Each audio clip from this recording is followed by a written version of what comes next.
Et sur le point de la reconnaissance auprès de la communauté, donc nous avions déjà l'UFE, la DFE, qui vraiment se réunissent aussi dans cette structure qui est non partisane, c'est quelque chose qui est très important. Nous sommes tous réunis juste par la solidarité. Et donc l'arrivée maintenant de Hong Kong Accueil en tant que vice-président statutaire, ainsi que de monsieur le consul général qui vient vraiment renforcer toutes les actions qu'on a pu avoir avec le consulat sur les dernières années, nous donne ainsi, et là j'aimerais citer notre président fondateur, ancien président fondateur Frédéric, nous donne ainsi de plus grandes oreilles. Voilà. Je pense que c'est important de garder cette image en tête. Belle citation. Il faut, pour pouvoir aider les gens, il faut d'abord pouvoir être à l'écoute. Et là-dessus, tous les relais qu'on peut avoir auprès de la communauté sont importants. Donc là-dessus, je pense que tous ici présents, vous avez contribué, vous contribuez aujourd'hui. Et j'espère surtout que vous contribuerez encore à la réalisation de notre mission, que ce soit donc, le consulat général. Merci beaucoup d'avoir accepté de prendre cette présidence d'honneur. Les services du consulat et de la chancellerie qui sont à nos côtés depuis le début. Hong Kong Accueil, qui va maintenant permettre de représenter mieux encore et d'agrandir la taille de nos oreilles.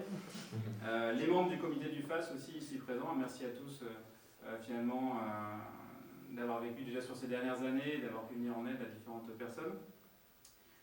Mais aussi tous nos partenaires, donc le French May ici présent, un de nos soutiens institutionnels les plus importants qui nous offre une extraordinaire visibilité avec cet événement fantastique qui se passe tous les ans.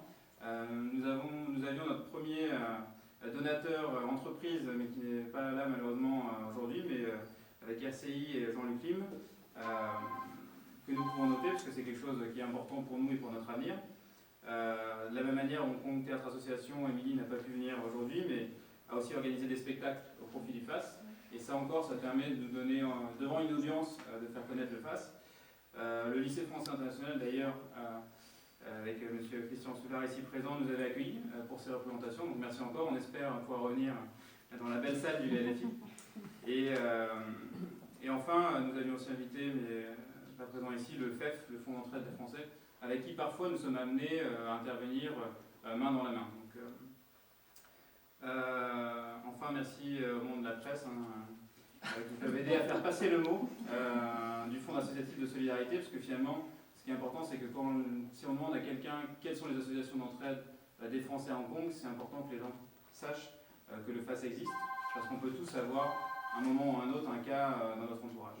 Donc voilà, sur ce, je voulais simplement vous dire que nous sommes heureux de pouvoir célébrer ce nouveau chapitre, tous ensemble, et merci à Monsieur le Consul et à Madame le Consul de nous accueillir dans la résidence de France aujourd'hui. Merci.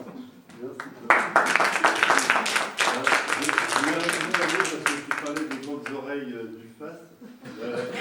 Nous, on a un grand porte-voix qui est Delphine et celle de presse, et tu as raison de citer aussi de la presse.